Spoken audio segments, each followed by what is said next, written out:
Sangom marang kaina puthok tuna state asida lairiba sangom puthokpagi awatpa asi menkhatpa ngamnabagidamak Manipur Milk Producers Cooperative Union Limited ki management bo National Dairy Development Board ta sinakhrei.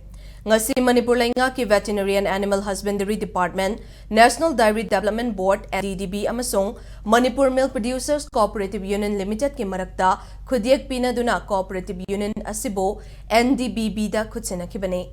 Khudyak pinambagi thauram adu Chief Minister N. Biren amadi Veterinary and Animal Husbandry Minister Qasim Wasumna saru yaduna Chief Minister Secretary tapangthokhe.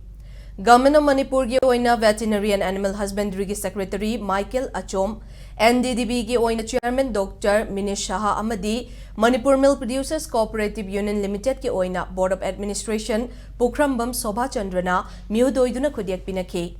Khudyak pinabadu da Chief Minister Biren na matam kuina ngairakpa chawkhat thaurang asi mai pakna pangthokpa ngamba asida nungaiba fawi.